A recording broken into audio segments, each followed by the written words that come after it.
management during the disaster in tsunami. So I'm going to share it.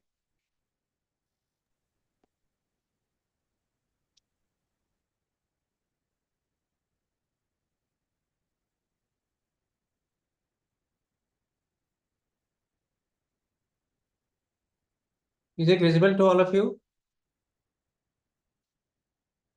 Yes, sir, visible. Yes, sir, visual.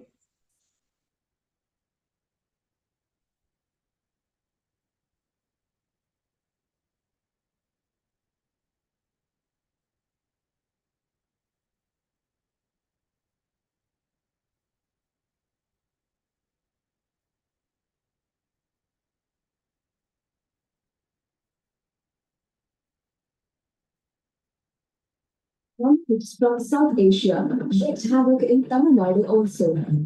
The death toll in Tamil Nadu ran to thousands. Each affected village had at least over 100 deaths. The villages adjacent to Samiyarpete, Pudukuppam, Pudupete and Parangipete had 5 times higher number of deaths as compared to Samiyarpete. So how were so many lives saved in Samiyarpete? On that day, a rice dealer, Jayalakshmi from the neighboring village, had gone to Samiyarpete on business. She went to the beach around 8:40 in the morning, and a huge wave toppled her over. She looked back and saw a bigger wave approaching. She was scared and tried running away, but was entangled in some fishing nets.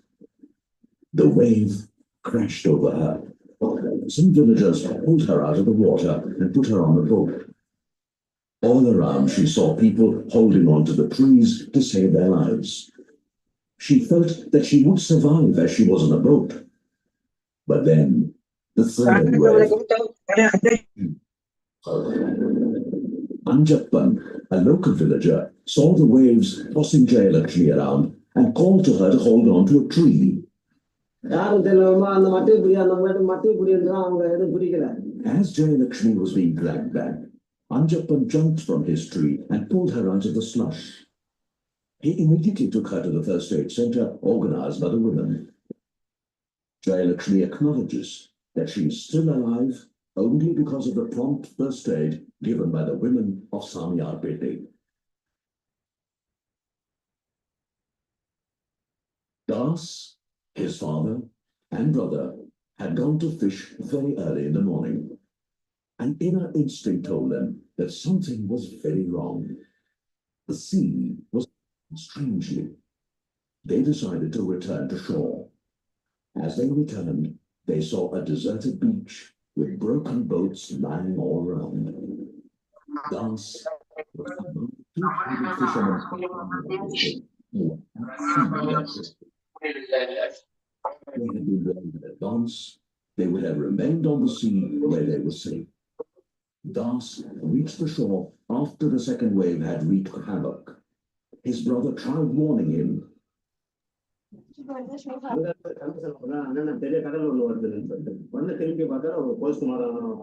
Das and his family were swept away by the third wave. Das had the presence of mind to make his father hold onto a coconut tree. Naguran saw the sea being unusually turbulent that day and realized that he had a decision to make.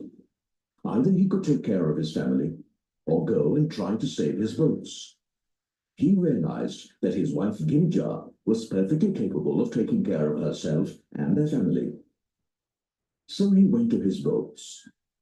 He got worried when he saw the choppiness of the sea and sent his son back to warn the village. Meanwhile, their daughter alerted Ginja of the danger, and both of them ran, picking up whoever they could, all the while warning the villagers to run.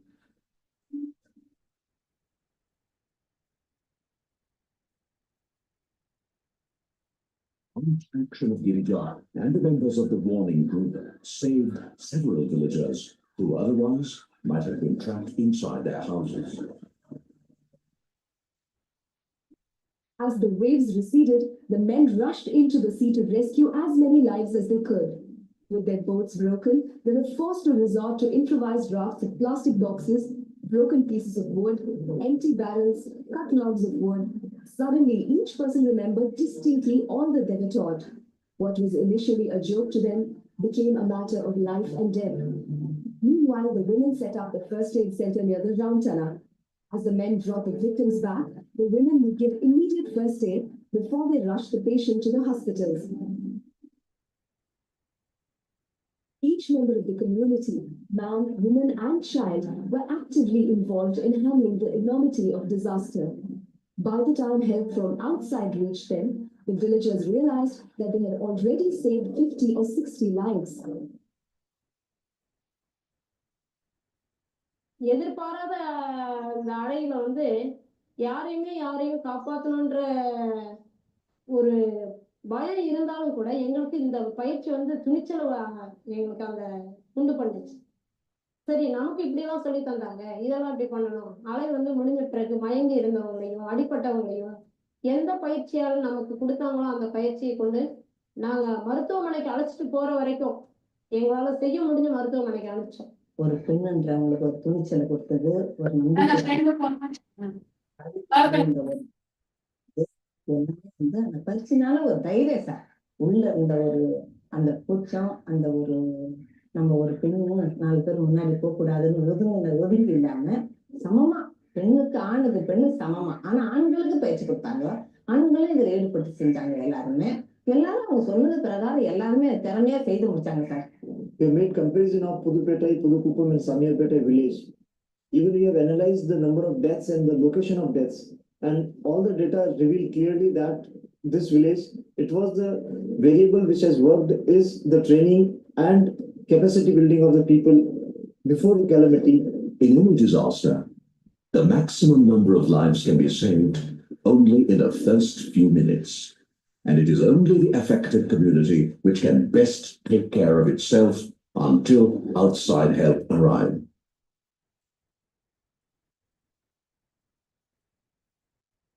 So can anybody give some, what are the lessons from this? What did you see from this film? Small documentation.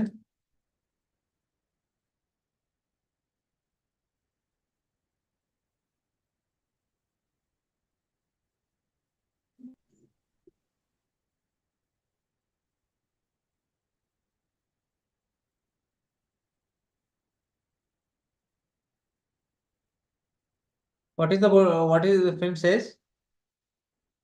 Anybody?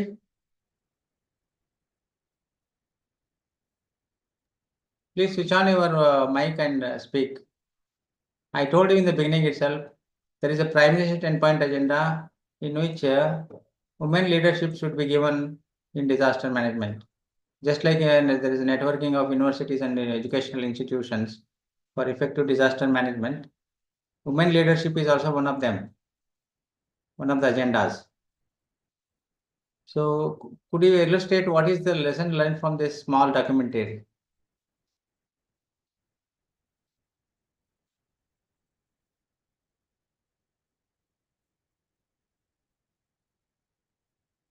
Is there anybody who is observing this film?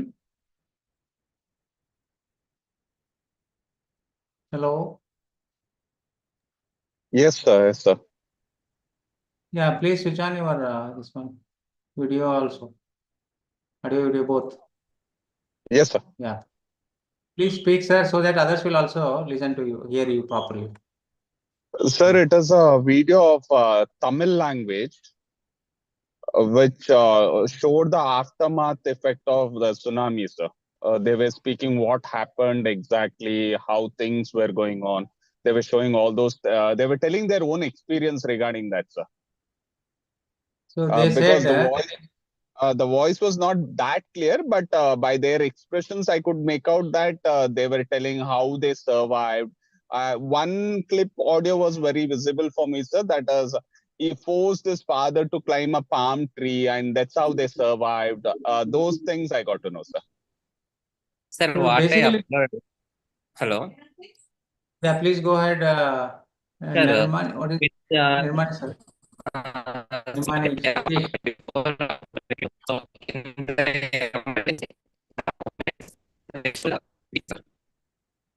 So, yeah, thank you. So your voice was They not provide- clear, but yeah, please go ahead, speak. So both Mr. Satish and Mr. Another guy, what is his name? I don't know. Mr. Basuraj, I think. Ponnappa. Ponnappa, sir. Yes, sir. Yeah, Ponnappa.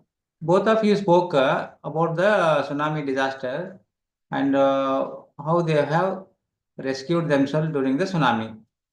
It is basically why I shown you is that training and capacity building is very important for the community to survive themselves before the responders come to the site. Because first few minutes are very important in any disaster. The maximum number of lives can be saved only in the first few minutes. Here, how they saved more number of lives is the message. The message is that the women who were living in the settlement, in the colony, the fisherwomen, who were trained before the disaster, who were given awareness, who were given training in CPR like first aid, cardiac pulmonary resuscitation. In the drowning cases, generally the people will be drowned and there will be heart issues. So they have given CPR, they have given first aid.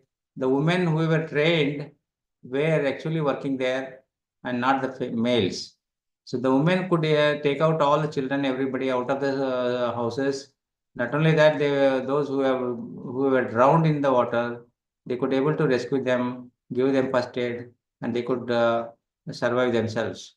Maximum number of lives were saved by the women in this tsunami incident in Samyarpet, in Nagapattanam district. So this is the message from this. Okay, that's why I shown it to you. Women are also very important persons to play a role in any disaster as a first responders. Because it is male dominated most of the time. Disaster management is male dominated. If you give training to women, they will also be able to help better than even males also. That is the message actually. Hope you are clear now. Yes, sir. Yeah. So I was just discussing in the previous slide that there were many disasters in India and so much of area is likely to be affected by disasters and a lot of vulnerability to different disasters in India. So now I ask you, who wants hazard and who wants disaster? And do you lack knowledge? Do you lack skills? And do you lack resources? And do you lack commitment? So these lacks are there, many lacks. So do you lack right attitude, first of all? This attitude is very important because many of our government officials, many of our leaders, many of our local bodies, they lack attitude, right attitude. So lack of right attitude led to a lot of loss of life in any of the disasters in the local levels, like district, like taluk, gram panchayat, and many other areas. So they lack right attitude, and as a result, the delay was there, ignorance was there, negligence was there, no retrofitting, no prevention measures, not appropriate preparedness.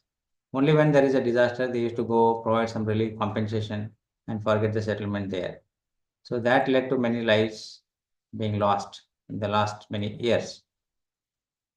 To quote an example, in one of the incidents in early 2000 in Belagavi, it is an example for negligence and ignorance. A boat was being used for ferrying the flood victims from the village to the relief shelter in the water. So the boat was having capacity of only 12 members, but the boat operator took 27 members in the boat, and he was ferrying the boat. And after a few meters, the boat capsized because of the capacity, because of the more capacity than the needed capacity, desired capacity. Then boat capsized and all 27 people died in the incident, in that flood. So this is is there a right attitude? So there were people who were standing there, they were not guiding the boat operator to take the right number of people in the boat, nor some floating devices in the boat. For those women, particularly pregnant women and all, they were all not knowing any swimming or anything. Aged persons were not, children were not knowing. So they should have taken at least some floating devices, not even life jackets, at least something which is there in the village. So they didn't do that. They just boarded the boat. 27 members boarded the boat. Boat was not having the capacity to take 27 members. There was an imbalance after a few meters. Then boat was capsized and all of them died except the boat operator because he knew the swimming. This incident tells us, do we have the right attitude? Do we have any lack of commitment? Do we have lack of resources? Do we have appropriate skills and knowledge? So this a small incident also reveals that we do not have appropriate attitude and also appropriate skills and resources and knowledge also, awareness also. Therefore, we need to develop appropriate awareness, skills, knowledge, etc., everything about the disaster management whenever you are deployed there. That's why we always say hazard, risk, vulnerability, and capacity analysis. This analysis has to be done in every school, every college, every university, and every office, and every factory. We take up this as the first step in the preparation of disaster management plan. So when the disaster management plan, action plan is prepared by us, we go to the district, we do the survey, do the visual inspection, we prepare the vulnerability maps, risk analysis, hazard maps, and then capacity analysis, whether the capacity matches with the risk, disaster risk or not. Therefore, this risk always is proportional to the hazard and vulnerability and inversely proportional to the capacity. Capacity means you already know what is hazard and what is vulnerability. Hazard is always anything that is posing danger.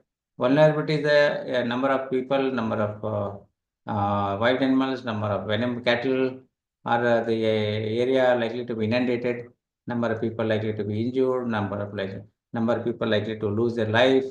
All that is vulnerability. So hazard into vulnerability into exposure also you can add there divided by capacity. So risk of the disaster is directly proportional to hazard, vulnerability, exposure and inversely proportional to capacity. So what is it meaning? What is this meaning? If your capacity in terms of trained manpower, trained women, trained officials, trained public servants, trained community, etc., even children also, along with the men, machine, materials. Men, trained men, untrained men will cause more harm. Just now I told you the incident. Then machine materials, ambulances, JCBs, boats, fire extinguishers, all that equipment. Money also is needed and also materials. So if they are not properly developed and preparedness is not done properly, your risk will increase and your loss of life, loss of property will increase. So therefore, in order to reduce the disaster risk, we have disaster risk reduction measures, both structural as well as non-structural. So I am requesting all of you to initiate soon after this training, go back to your colleges, do the hazard risk vulnerability analysis, capacity analysis. Whether your college is safe, whether your university is safe, your institution is safe or not. Then by observing different hazards there and how much is the vulnerability, do you have the capacity to manage the risk? So accordingly, you prepare an action plan for your college. So an assistant professor has come here. He will go back and conduct hazard risk vulnerability analysis and take a class for all of them in the college on disaster management. You make a presentation, you give them awareness, prepare disaster action plan for your college soon after this training program. The purpose of this presentation is also to enable you to go back and do not only a similar presentation or same presentation, but also based on the knowledge that you gained here, prepare an action plan and submit it to the university and also to the government so that all other colleges will follow same procedure. so that everybody is safe there. Because thousands of people, students will be there in the college and universities. Okay. So that is my request to all of you. How you do it, you can always contact me in detail. Again, you call me, you send me an email. I'll give you all the tools and risk assessment tools to all of you. How you go there, how you do the survey, how you do the discussions, how you can do the visual inspection of your colleges, how you prepare the layout plan, hazard map, vulnerability map, risk map, etc., and how you prepare the action plan for disaster management. So that is another issue actually. But at this stage, at least you should know that risk should be reduced in the colleges, whether it is related to the sumps, water tanks, sports facilities, library, laboratories, etc., etc., whether it is high tension line on the top or the electric disasters inside the college premises, etc. So you need to observe them. What are all the hazards within the campus, within the boundary of the campus? What are all the hazards from outside the boundary of the campus? You must identify them and try to minimize the disaster risk because of these hazards. So by preparing an action plan, you must implement it. All of you must prepare. You should form yourself into first aid team, research and rescue team, fire management team, mock drill team, IEC team, etc., etc. So that these teams will have to be trained along with the teachers so that they will be able to act during any disasters. So I already told you what is the definition of disaster in the Act. So in the beginning itself, there is no need to again tell. I'll give it to you. You can read it later also. So I already mentioned this, Yeah, this is destruction of President's Palace in Haiti. See, there was a disaster in Haiti almost similar time when the Bush earthquake happened in 2001. So this earthquake disaster, will collapse the presidential palace of the Haiti. Presidential palace of the Haiti is collapsed means you can imagine what could happen to the normal buildings. So most of the buildings have collapsed in Haiti. It is a Caribbean country. It is a very some of the developing country actually. So most of the buildings had collapsed. Out of 30 lakh people, 6 lakh people were dead in that incident. So 6 lakhs means almost 1:5. So almost 6 lakhs people died in that incident, and many people were injured in this earthquake incident. So you may ask me why such a building has collapsed. So earthquakes do not recognize the boundaries, whether rich or poor. They can affect any building. They can affect the temples. They can affect any kind of structure. Just now, recently in Los Angeles, California, there was a huge fire. The fire is mainly because of the climate change and global warming. This particular season, there used to be cool, there used to be cool atmosphere, but this time there is a huge fire leading to large-scale loss of properties, and most of the properties were burned to ashes.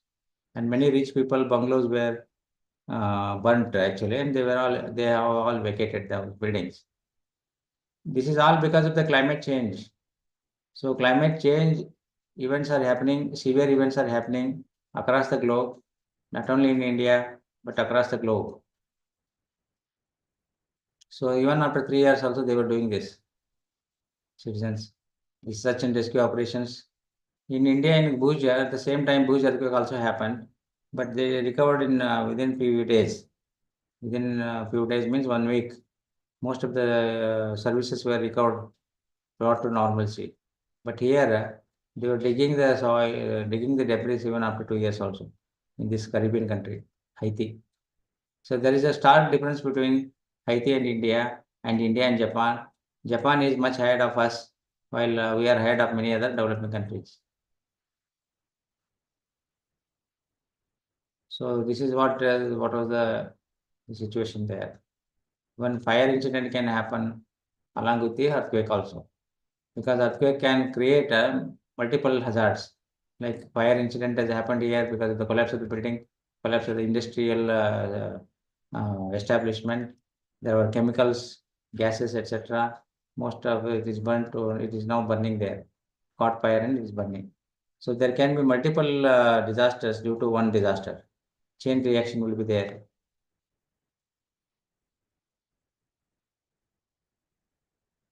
So you can see the kind of Haiti earthquake here, how it is looking like from the photo. This is what I'm saying. They 2 years later also they were doing this work, which should have been done within a week. So poor people.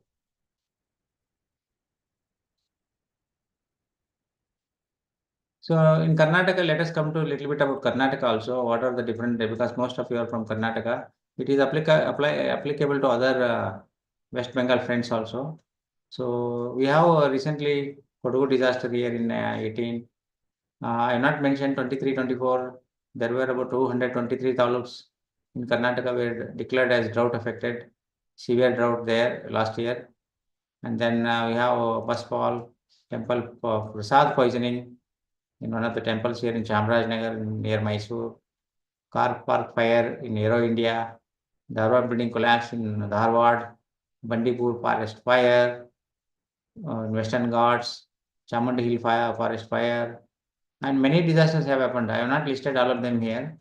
Very recently, many disasters have happened, including building collapses in Bengaluru and maize disaster in Bijapur district in North Karnataka, and flood events in North Karnataka, Kodagu, and like that. So many events have happened, but I have not listed all of them. But you can just see these are some of the. This is a drought map of Karnataka. Just to show you, 49 taluks were affected by drought.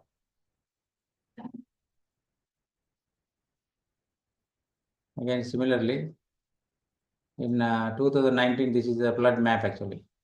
So 2019 flood, almost 103 taluks were affected by flood in Karnataka state. So generally, even North Karnataka, South Karnataka, entire Karnataka was covered by flooding due to heavy rainfall as well as release of water from Maharashtra reservoirs. This is our Karnataka's cyclone-prone area. So this shaded area is coming under the moderate risk of cyclones.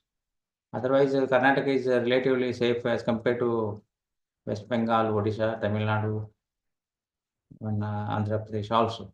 So we are safe in terms of cyclone, but there is indirect impact of the cyclone in leading to heavy rainfall in Karnataka, in entire Karnataka state, leading to loss of life, not only loss of life, but building collapses in rural areas and loss of crops in the rural areas.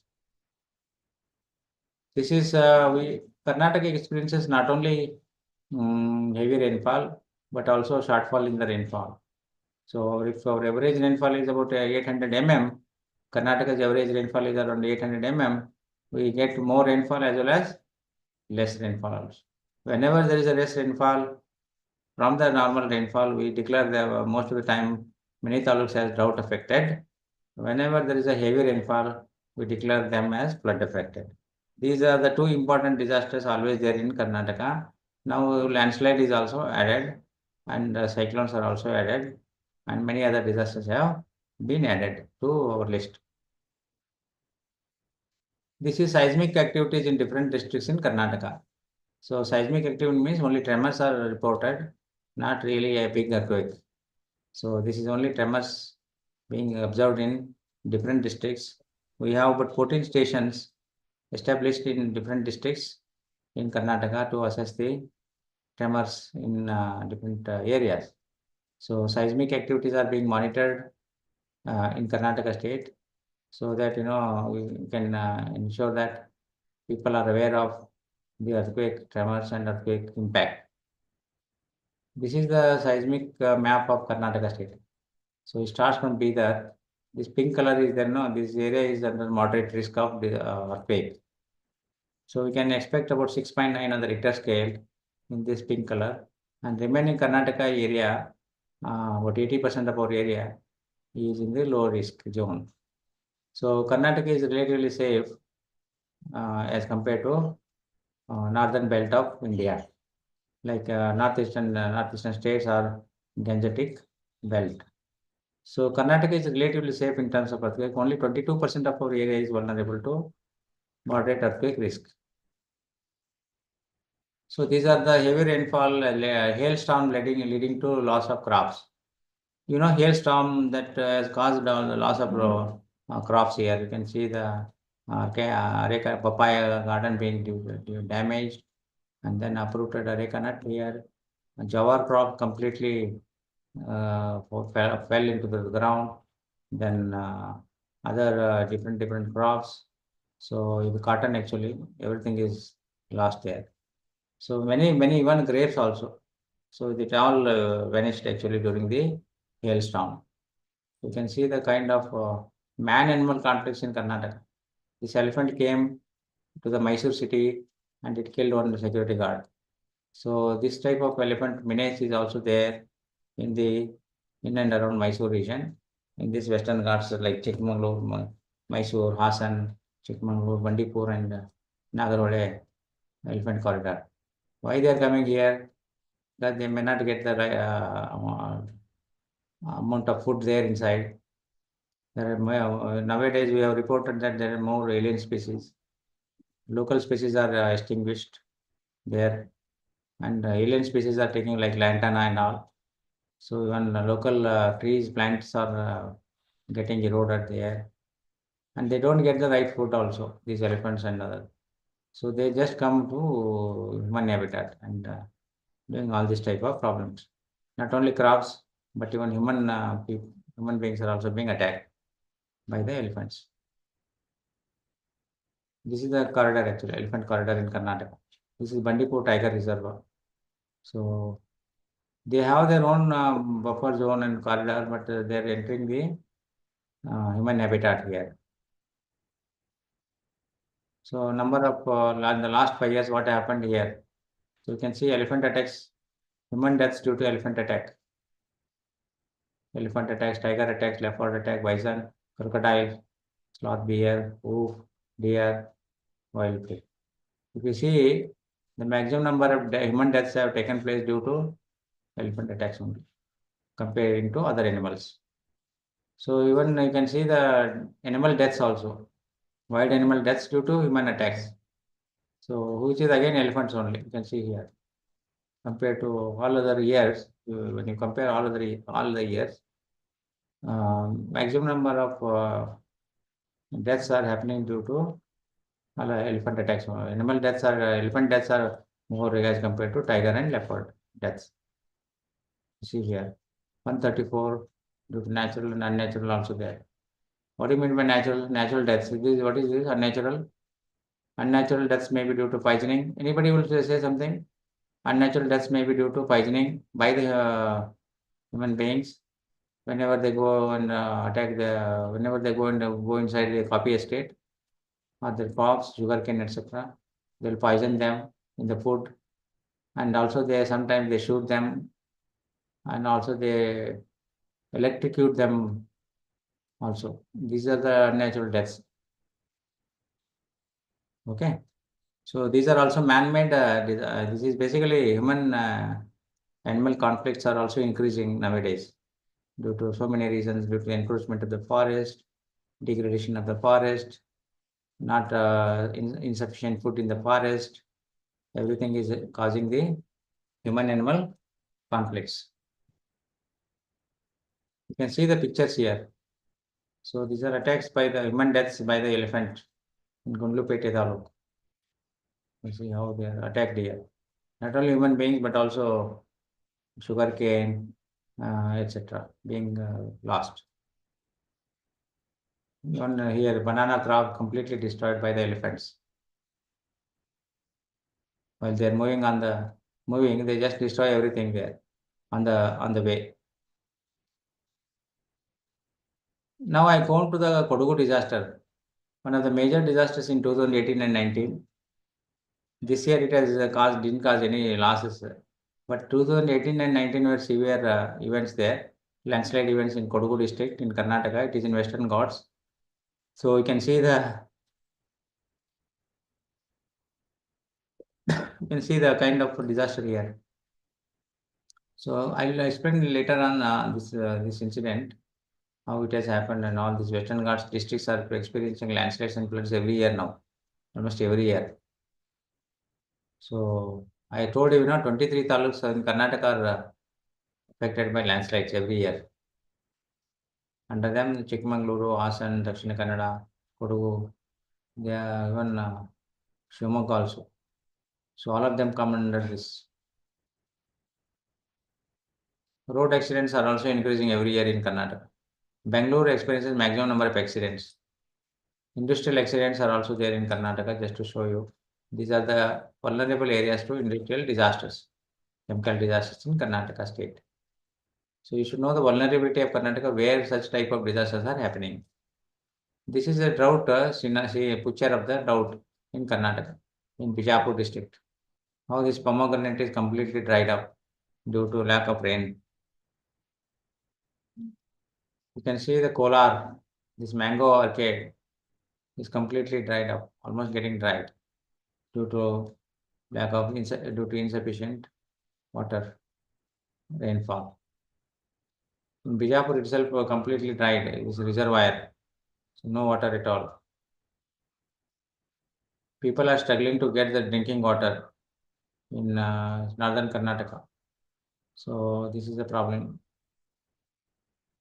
Even while these cattle are facing the shortage of food fodder during drought situation. So we have cattle campaigns and goshalas.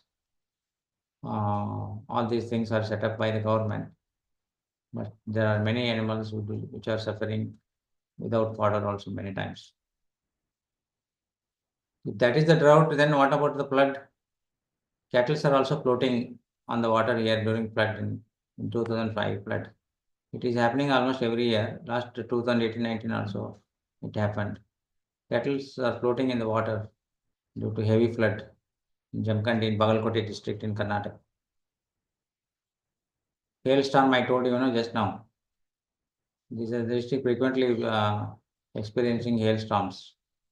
So due to which there is huge crop loss and also human deaths also, injuries also. You can see the kind of hailstorm here, Karnataka. In Indi Taluk, you see how the hailstorm has affected the area here. So they are removing the hailstorm using JCB, bulldozer. This kind of hailstorm is there in one of the drought-prone areas of Karnataka, North Karnataka. Okay, Indi is a drought-prone area, but they have experienced such a kind of hailstorm here. And the government, the district administration is removing that using the bulldozer, JCB, bulldozer, etc. So this is the problem even in Karnataka with regard to the hailstorm.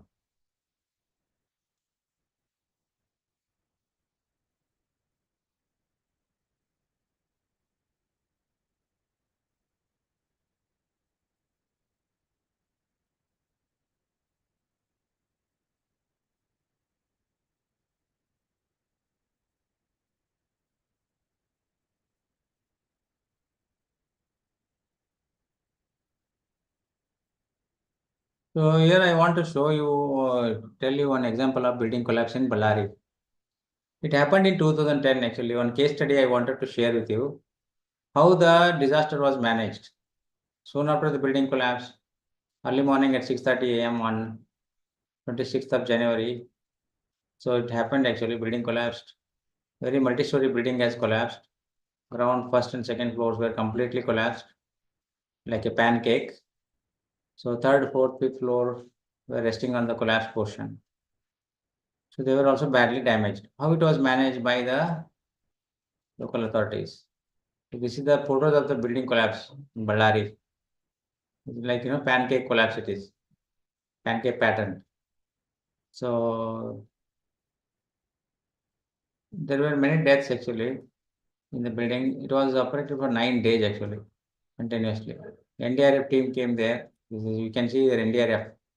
So NDRF battalion came to the Ballari on the request of the district administration. They worked for 9 days continuously, 24/7. operation was done.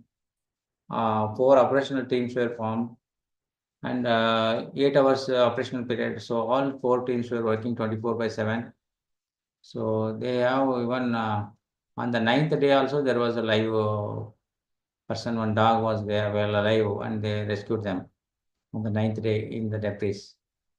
So this is one very good example how the NDRF teams have helped the state government and district administration in the search and rescue operations soon after the disaster. Because it was not properly managed by, it was not possible for the local police and fire to manage the building collapse disasters. Therefore, Government of Karnataka requested the NDRF to come and help, and they came there. They did the search and rescue for 9 days and rescued many people alive from the debris because of their skills. They classified the entire building into 4 quadrants. So 4 quadrants, so they could able to do it 24/7. Every quadrant there was a team. So about 40 to 45 people were trapped inside the building, and many died, but at least some people were saved. So post disaster, many people were handicapped because of the collapse of the building, components on their organs. Some of the organs they were amputated, legs were amputated, etc. In this same incident, one person was crying. When the beam was resting on his hand, he was crying with pain, severe pain, and he was asking the people standbyers to cut off his hand and take him to the hospital. So local people were just taking some raw weapon, and they were cutting the hand there on the side. But later on, some doctors came and they stopped it, and they gave local anesthesia and cut off the hand there. They took the hand and the person to the hospital. But because of the bleeding, the severe bleeding, he was not able to survive in the hospital. So this type of incident, type of experiences are being observed in the building collapse disasters. Okay. So what is the reason for collapse? No permission for fifth floor. Building was built on the marshal land without proper foundation, poor planning of the building, and approach roads were not rear end plans. There are no approach roads for the even the rescuers, poor construction materials, uneven storage of the ground. There was heavy load being put. About 40 tons of cement was and 42 tons of granite slabs were stored in the ground and first floor. But the ground and first floor didn't have the capacity to withstand this much of load. That is the main reason for the collapse of the building actually. So this is where I say lack of knowledge and awareness. So even negligence that led to the collapse. Now I go to the Kodagu disaster. Now you know the building collapse. Now it is a Kodagu disaster, landslide rehabilitation work.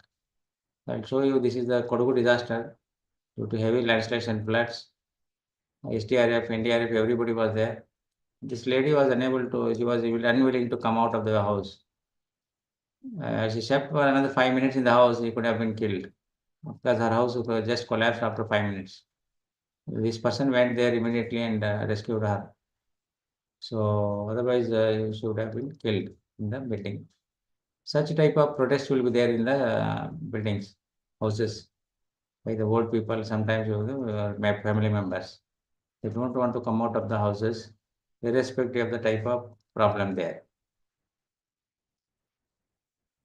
So what kind of preventive measures taken in the Kodagu disaster? Food was given, medical aid was given, and all the facilities were ensured, ambulances, hospitals, money, compensation, everything was ensured in the relief shelters, and most of the disasters were prevented, and the next disasters. Recovery was done, rehabilitation was done, about 800 houses were constructed properly in the nearby areas, land where there are no possible disasters, and people have been given the title deeds of those houses, those who have lost their houses in the flooding and landslide. This is how the entire incident was managed by the Kodagu district administration and state government. So very good houses are constructed there, and they were allotted to the beneficiaries. They are living very happily. It is a monolithic construction, very nice construction. In future, no buildings will not collapse due to landslide or earthquake or flood. So that type of rehabilitation is done here. But one bad incident, bad practice is that in the same relief shelters, women were suffering, pregnant women were not having facilities. This is reported. This kind of problems were also reported in the relief shelter. Some relief shelter didn't have adequate amount of food also because of the poor management of logistics. So such type of problems were also reported in the Kodagu event. So later on, we were also training them. Kodagu district administration, we called all of them to ATI. We went there also. We went along with IAS officers also, probationers, KS probationers, IAS probationers. We stayed there for some few days, helped them to prepare the plan of action for disaster management, and revised it to give the training to them, to the teams, and then so that they were well prepared for the next disaster. That is how we did it there. Now in Kodagu, they have installed landslide sensors also, and also seismic station after these events.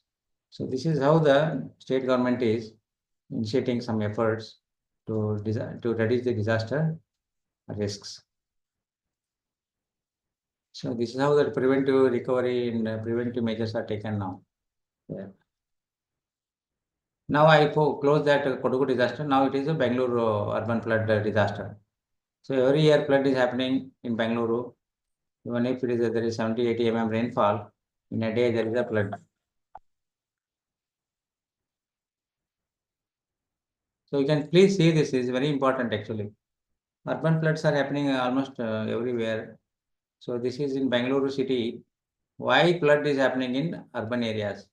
Chennai, there is Mumbai, now in Bangalore, Delhi, all metro cities, even in small and medium cities also.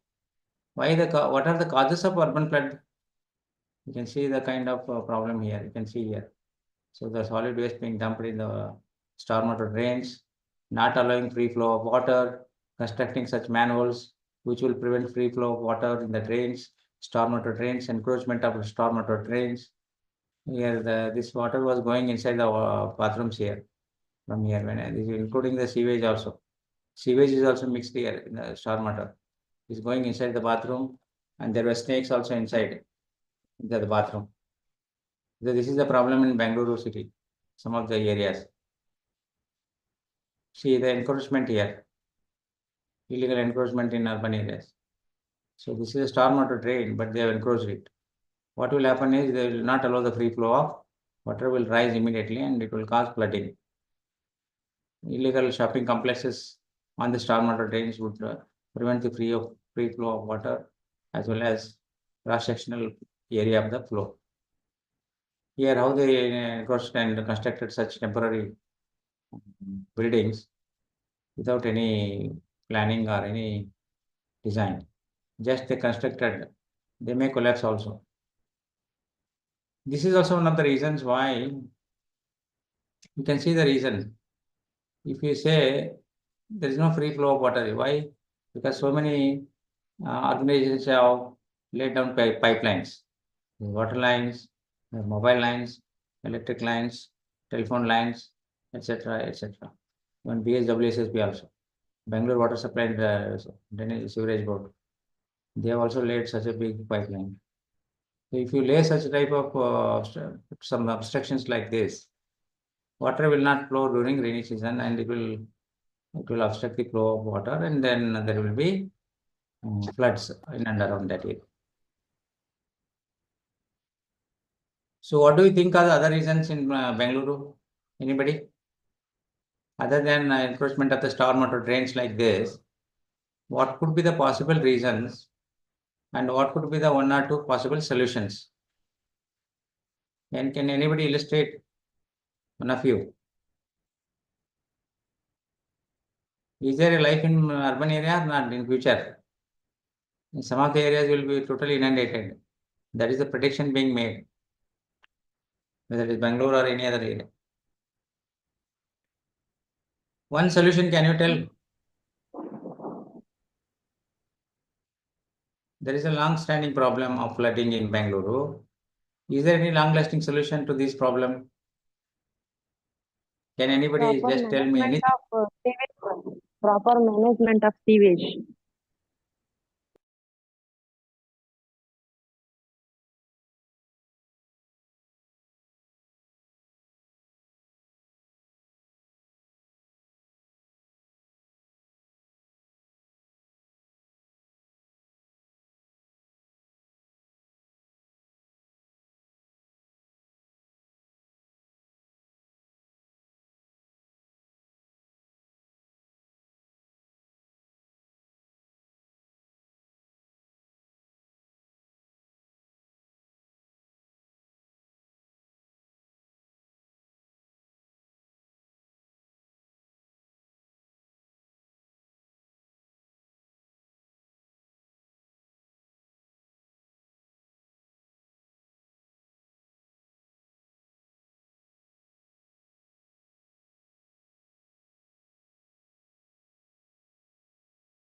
Sir ನೀವು ಮಾತಾಡ್ತಿರೋದು ಕೇಳ್ತಿಲ್ಲ sir.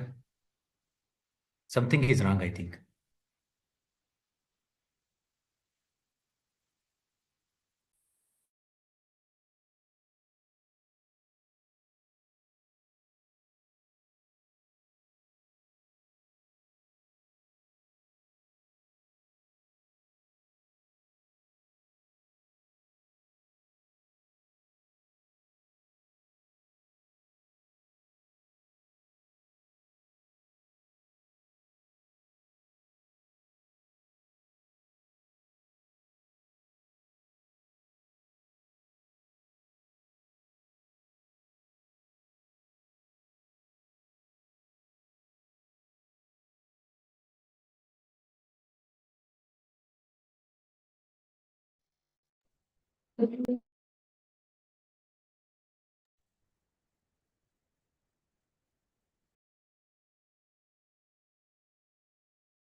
Sir, sorry, there was some internet issue there here suddenly. Are you hearing me? Yes, sir. Yes, Can sir. hear Yes, me? sir. Yes, sir. Yes, sir. You can I hear just us. switched on the mobile. Unfortunately, in our institution, that internet has somehow switched off due to that bank alone. Bank in the bank itself, they have switched off there. I think there was some issue there, breakdown. But I will be speaking from here, no problem. In Panta.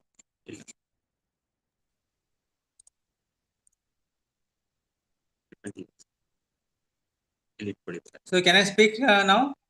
Yes, sir. Am I audible? Yes, sir.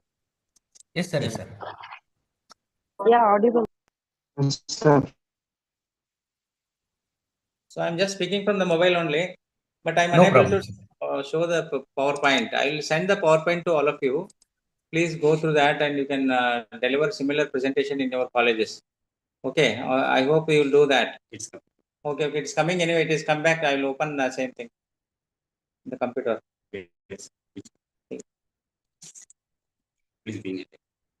Please be on the line. I'll just opening the computer itself.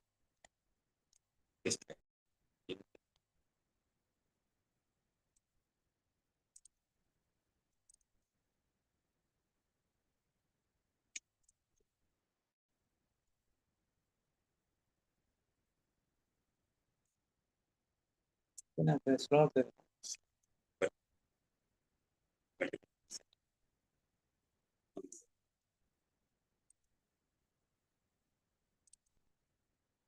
So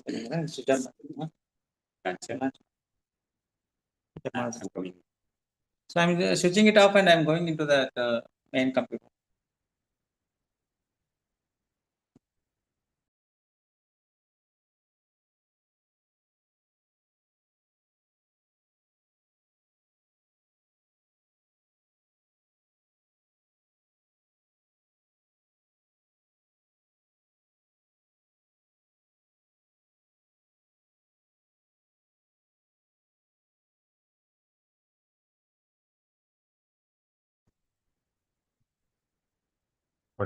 Sure, sir.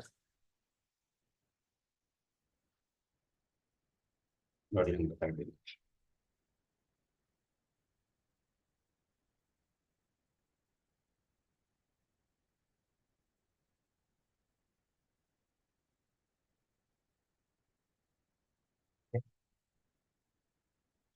I'll go to that the earlier presentation.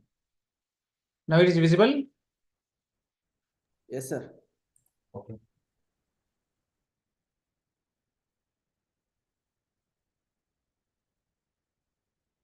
So we are here actually. So I just was telling you what were the reasons for flooding in Bengaluru and what would be the possible solutions for preventing flooding in Bengaluru. So these are the encroachments that have taken place, the pipelines. They were doing such type of temporary measures every year, putting these sandbags there so that this breaching of the water bodies is prevented every year. This is what they were doing. These are only temporary solutions. Do we suggest something like permanent solutions? Anybody? Very bright assistant professors are there, so I just want to take from you some ideas what could be the possible solutions to prevent urban flooding in Bengaluru or any cities. These solutions will not be long standing. So these were the stormwater drains. We call them Raja Kaluve. So you have convert them like this, restricted their flow of water, solid waste management, encroachments, manholes. You constructed everything inside the stormwater drains, thereby putting restrictions on the free flow of water, resulting in the rise of water immediately, causing flooding around the area. So you can see here one Bangalore flood is there here. I don't know whether you could be able to see it. No, it is not possible. I'll send this copy to you. You can see the videos also. Bangalore flood video is there. Even this also. So these are the problems in the cities. You can see here how the enforcement has been done. Can anybody go here? Nobody can go and see what is happening there. So your only option is for the flooding is you have to train the people, do them first aid training, CPR training, women training, school children training, on how to use the equipment, machine materials, etc., etc., fire safety measures. This will prevent the disasters to a great extent if you are involved actively in the mock drills, training, IEC component, information education activities in the colleges and universities about the disaster management, about the do's and don'ts, about the standard operating procedures, and all that. So what is left is development versus disaster management. One side there is a development going on for a long time now. We want to manufacture, we want to increase the manufacturing, we want to set up industries, invest more in industries, manufacturing, etc. On the other hand, we have disasters risk also increasing.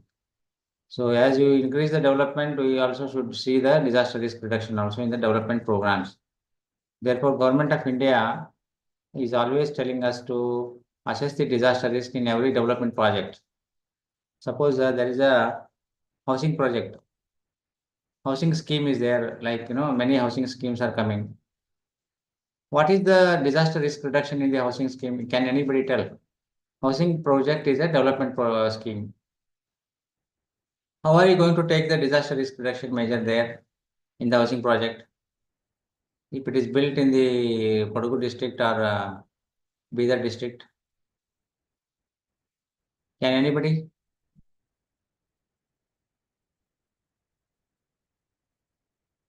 First of all, do you agree development and disaster management should go hand in hand, or good should go apart from each other? Should go hand in hand. They should So go it hand. should always be sustainable development, sir. On the one hand, you are developing and It should go hand in hand, and there shouldn't be only development. We should look into the future. So if you construct a housing project without taking into account the earthquake risk, flood risk, cyclone risk, if you do not construct good houses, that is private building or public building or individual building, today you are constructing and saving a little money, just putting up some normal building without having any resistance to the disasters like earthquake, landslide or flood, cyclone, wind, fire. What will happen the next time when the disaster strikes? Your building will not withstand the disaster risk. So it will collapse. If it collapses, what will happen? All of us will die and all of us will get injured and we will be lost everything. So that is what exactly happened in Latur actually. I went to Latur because I was part of the team for rehabilitation. We went there, we did the survey, why such buildings have collapsed in Latur, in villages. We observed that most of the buildings were constructed by the families only, family members, with the help of some mason, some workers. So they didn't follow any planning pattern or design. They did not have any sort of designs or plans. They just used the local big stones, mud, and built big houses, big halls, big rooms, etc. Using the stone as a basic building material, not only for foundation, even for walls, even for roofs also. What happened? Stones are very massive structure. Stones are also brittle materials. They don't have any ductility. As a result, almost all the buildings, 99% of the buildings in Latur, in all the villages where we went, all of them had collapsed and the people have been severely injured and in many cases they have dead in the buildings because the earthquake happened at 4:30 a.m. early morning. All of them were sleeping. When the building collapsed within 20-30 seconds, due to a severe earthquake of 6.4 on the Richter scale, they could not even understand what is happening to them. Suddenly the roof collapsed all the stones fell on them when they were sleeping, and they were just simply vanished within 20-30 seconds. Some of them, those who were injured, were severely injured. There were no hospitals nearby. Any super specialty facilities were not there in 93, and many of them were untreated up to many hours. No treatment was given to them within golden hours. Many of them were amputated later on. Amputated means the legs were amputated, hands were amputated. Many were spinal cord injuries, permanent disabilities, head injuries leading to mental retardation. All such things have happened in Latur earthquake. Why I'm saying development projects are there on the one hand, we should also take care of disaster risk reduction also. If we go on constructing such buildings in the rural and urban areas, about 70 to 80% of the buildings in rural areas, rural and urban areas are coming under non-engineered buildings, just constructed with poor materials, with poor plans, with poor designs, without any engineering inputs. As a result, all of those buildings have collapsed, or going to collapse if you are going with a similar type of projects, whether it is individual housing or it is a massive housing. So please take into account all these things. So what I'm saying is, development project, not only housing, if there is a like MGNREJ scheme is there, Mahatma Gandhi National Employment Guarantee Scheme, Rural Employment Guarantee Scheme, NG, Narega scheme. If there is a Narega scheme, what could you suggest actually for disaster risk reduction? You are aware of the MGNREJ scheme because it is there for a long time now. Similarly, there is a scheme like National Health Mission scheme, National NHRM scheme, National Health Mission scheme, both rural and urban areas, NLUM and NRLM. So there are schemes, missions, guidelines, everything is there. Many schemes are there. Almost more than 700 schemes are there, both central government. There are many schemes in state government also. Bhagya Jala scheme, and we have got many schemes. What is this? Jal Jeevan Mission. All such schemes are there. But what about the disaster risk? Have you ever considered the disaster risk? We are constructing school buildings and college buildings. Have you ever considered any disaster risk reduction as part of the projects? So you must see that at least about 4 to 5% of the extra cost and proper planning and designing, proper building materials, proper foundation, proper construction methods. So they would help the buildings to stand for a long time. In case of heavy, sometimes they collapse without any disaster also, without any rainfall, without any landslide, without even earthquake also they will collapse because of the poor construction, because of the poor building materials. So these are the things actually, even infrastructure services, bridges, flyovers, water lines, electric lines, they are also causing disasters, electric disasters. Very recently, about 2 months back, one person just stepped onto the live wire, which was broken there. So two of them died immediately in Mysore, near Mysore.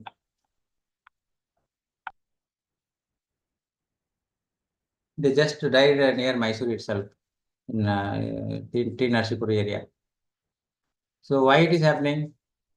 So we know very well there are electric poles, there are live wires which are not properly constructed, built. There are high tension lines on the school buildings, college buildings, hospitals. There are schools which are located very near to the water bodies. Kerekattegal anta kariತೀವಿ. They just located very near to the water bodies. Just in Pandavpur itself, here in Tumkur also, many children died in COVID times. They went there for swimming, and one child drowned and got stuck into the slush. Other children who were there standing looking at the boy, they also went to rescue him. They also got stuck in the slush. They also died. So 4 children, 5 children died immediately in the slush. in the water bodies. Or do you think these water bodies are just constructed as part of the desilted as part of the NGNREJ scheme, development scheme, are safe? They should also consider the disaster risk reduction as part of the development schemes. They should have provided appropriate fencing, or they should have been located away from the school building, or the school children should have been given sufficient awareness. Parents should have been given sufficient awareness about the such type of possibilities. Their children should be given awareness. Even within the school buildings also, not only in water bodies. Many children are dying due to midday meals. The children going and falling into the sambar, hot sambar. Children going and falling into the sump inside the school buildings, construction sites. Even whenever you go for a trip, like coastal the beach, Jog Falls, Kalyanis, swimming there, are also causing drowning of the students. Have you ever taken care of them? Whether there is a likely possibility, there are likely hazards. Whenever you go for a trip, there could be possibility that children will end up in deaths and injuries. You go whether to the sea to see the sea beach or Jog Falls or rivers, rafting or anywhere within the building also. Sumps are there, water tanks are there. So have you ever assessed them whether they're safe or not for the students and teacher community there? Many times the compound walls have fallen and people died there in the colleges and many times I have seen uprooting of the trees inside the campus, killing the students. We are seeing every year such incidents. But nobody is taking care of them there. This is the problem. In your college, there should be disaster management plan. Suppose some students have fell and got injured during the sports event or anywhere. What will you do? Do you have any first aid box? Do you have first aid room? Do you have teachers and students being trained in first aid before they are transported to the hospital, before the ambulance comes? If somebody is heart attack, do you have CPR trained personnel in your college? Cardiac pulmonary resuscitation, 30 compressions followed by 2 breathings for adult students. All these you need to check. You need to be trained so that disaster risks are reduced, both in the colleges, at home, at every place. Otherwise, disaster risks are continue to increase. So what I'm saying is, government is asking our center to prepare some guidelines. We are preparing and helping the district administration to prepare district disaster management plans. The state disaster management plan has been prepared by us in collaboration with the different stakeholders. We are submitting, revising every year. State flood plan is prepared, action plan. So we have recommended many things there. Standard operating procedures are laid down in the plans. Do's and don'ts are laid down. Responsibilities have been laid down for different departments, how they should work in coordination, how they should work individually, and then only it is possible for them to be able to reduce the disaster risk every year. If they don't know anything, if they are ignorant of all these available resources, if they don't read them, they don't understand them, if they don't implement them, disaster risk will continue to increase. Losses of life, damages to the properties, sometimes major disasters can happen, collapses can happen in the educational institutions and in the public buildings, in the public areas, leading to loss of greater loss. So what I'm saying is development should go along with disaster risk reduction hand in hand. I gave you only 1 or 2 examples, but there are many examples where hazards can lead to disasters. Many things, many examples are there. I don't have time to quote them. Each case study requires. There are case studies we have written 2 pages case studies. You should read them. What has happened there, and how it is managed. Why people died there? Why people were injured? So many people. What should have been done and what was not done. So these experiences will help us to prevent the loss of life in future. So that is why in the Sendai framework for disaster risk reduction, they say very, very clearly that development should go hand in hand with disaster risk reduction. They have placed 7 targets there. This I may ask in the question also. How many targets are there fixed? How many targets are fixed in the Sendai framework for disaster risk reduction? Can anybody tell now? I'm going to ask it in the MCQs. I'm telling you openly. How many targets are fixed in the Sendai framework for disaster risk reduction? They have very well mentioned that development and disaster risk reduction should go hand in hand. They have laid down 7 targets in the Sendai framework for disaster risk reduction and 4 priorities. So if I ask you how many targets are fixed and how many priorities are fixed, laid down in the Sendai framework, 7 targets and 4 priorities. 4 priorities.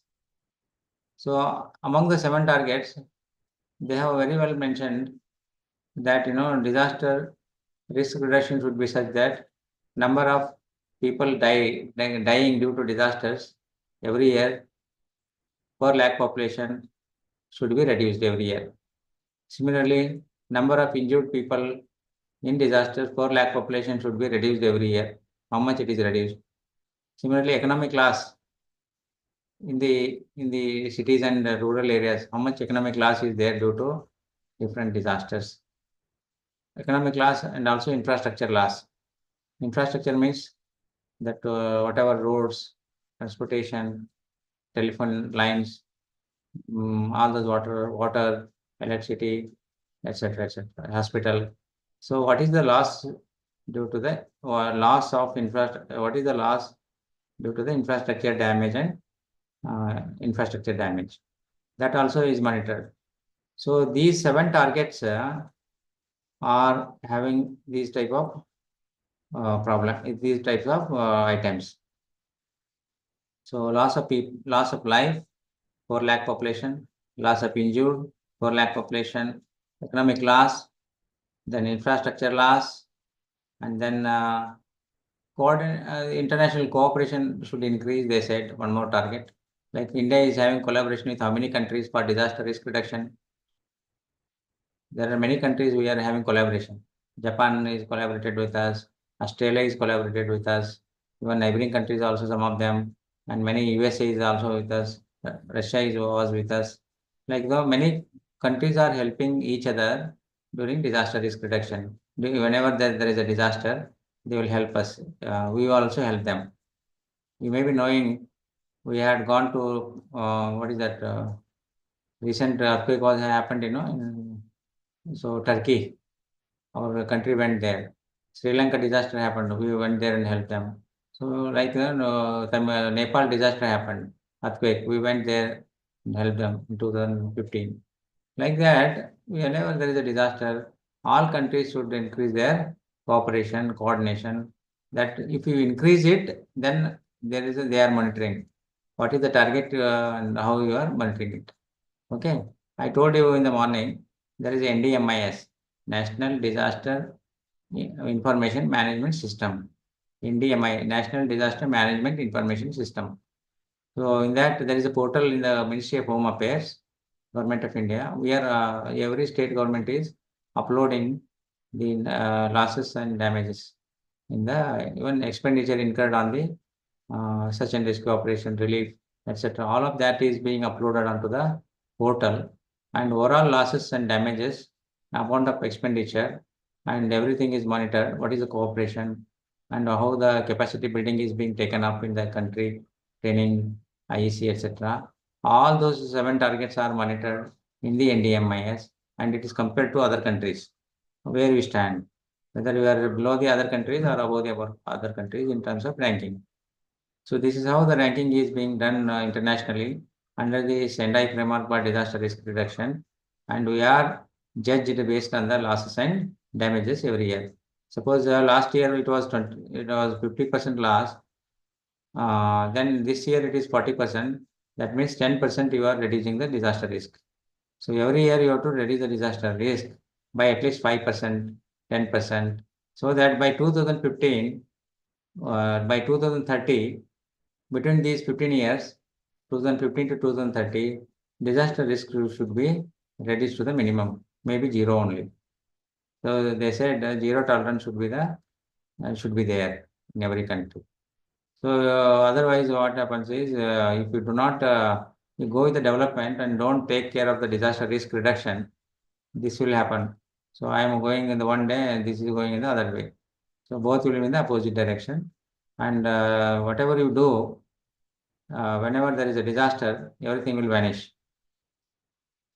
What will happen if you continue like this? Decades of development will vanish in few minutes. Do you agree with this or not? Decades of development will vanish in few minutes or few hours if there is a disaster. Do you agree with it? Anybody? Is there anybody who can respond to this statement?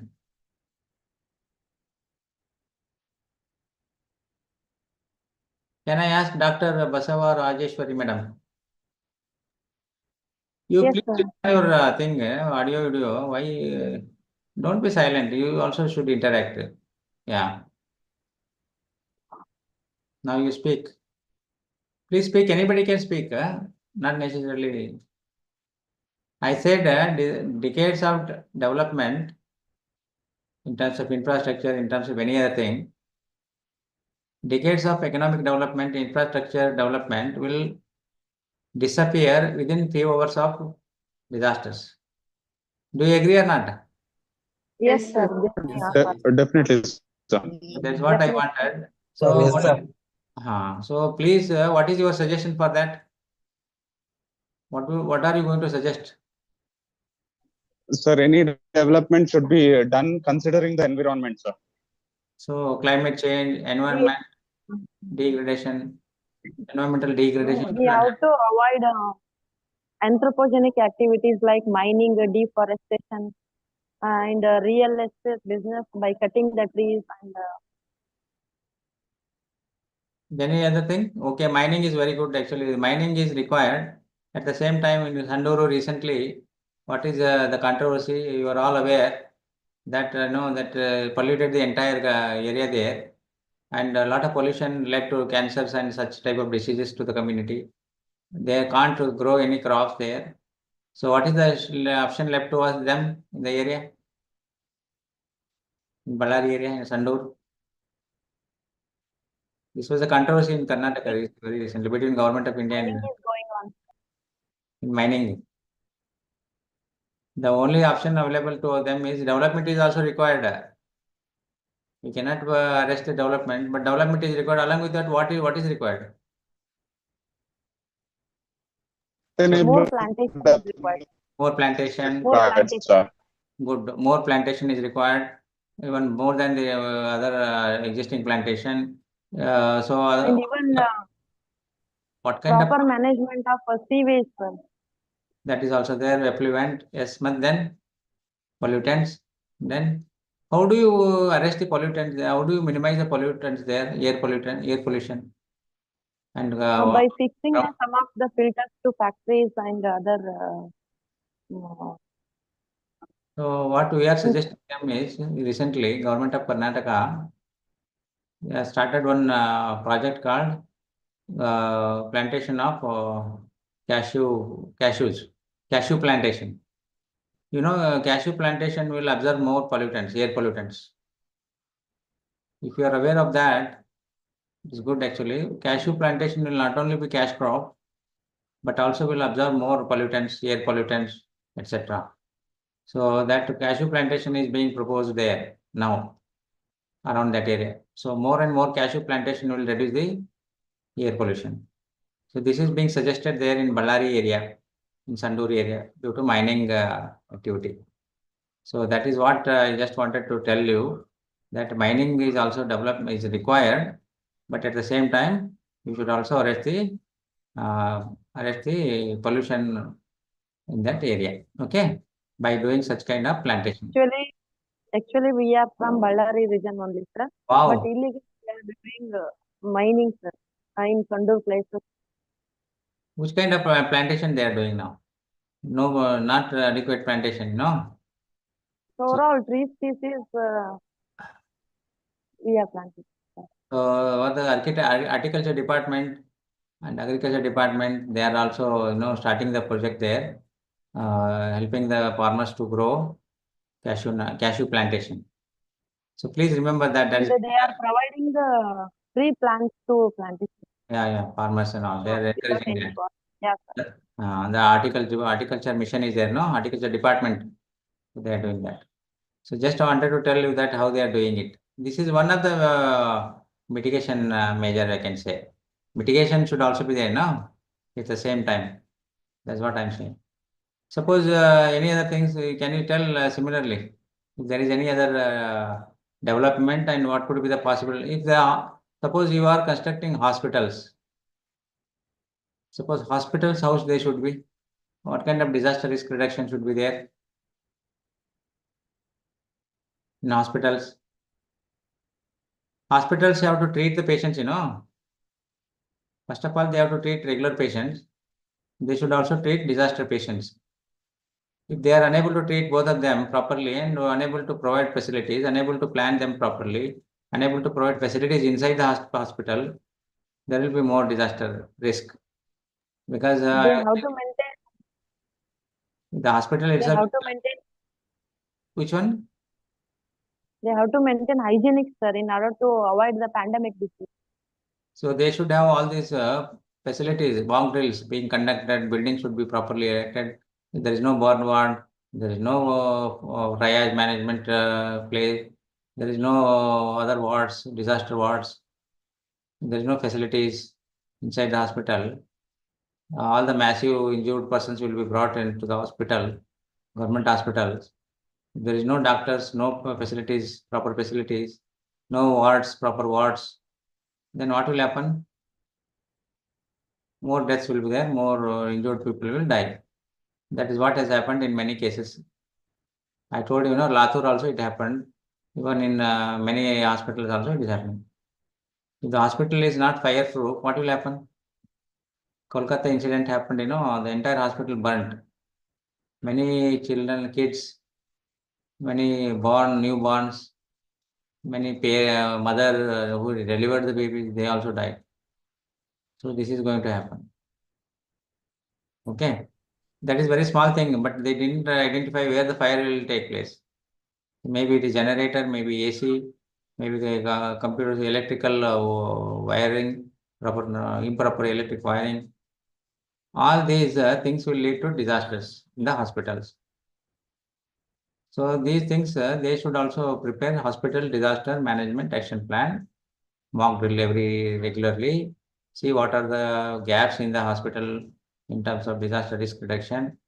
They should take preventive measures and mitigate them. Otherwise, what will happen? Disaster risk will increase every year. Suppose I ask you, what are you going to do in the colleges? College has already been set up, established, building is there. How are you going to reduce the disaster risk in your college, in your institution? First of all, you should have a identification of hazards. What are all the hazards inside the building? What are all the outside the building? From outside the building. What are the threats from outside? What are the threats from inside? Once you know the threats and hazards, what are you going to do? You should prepare a layout plan. You should prepare a hazard map, vulnerability map. Then what are you going to do? What is the risk versus losses and damages in case it is a disaster? So to reduce the disaster risk, what you do? First of all, you identify what is the building, what is the safety of the building, structural safety, non-structural safety, etc. Then what are you going to do? How many, what kind of students are there? What is their vulnerability? How many persons with disabilities? How many teachers are there with disabilities? How many children are women, female students? How many are male students? Where is the toilet block, sanitation block? Where is the exit gate in case of any disaster or fire incident or bomb threat? How the students will run safely without causing any stampede? Whether they are going to safe routes are there, escape routes are there, whether students are aware of them, how the students should escape without causing any panic, go and stand outside the building in a row, proper row systematically, and you should be in a position to take the attendance again before morning attendance and after this evacuation attendance. They will match. If there are any students trapped inside the building, again. This drills, if you don't do, then your risk is increasing. That means simply a student falls and suppose there is an epilepsy. We do not know how to treat. We give them keys and all that. We don't know how to treat them. Simply a student falls due to a heart attack. You don't know how to do the CPR. No teacher knows. This is the problem. If there is a fire incident, we don't know how to escape safely by traveling outside, by ಅಂಬೆಗಾಲು ಇಟ್ಕೊಂಡು ಹೊರಗಡೆ ಹೋಗ್ಬೇಕಂತ crawling. If you don't do that, if you stand and if you run up to the upstairs, try to go up above the building, then there will be more smoke and you will be asphyxia, and then your breathing will stop. That is why students died there, all 93 students. They were allowed to sit in the class.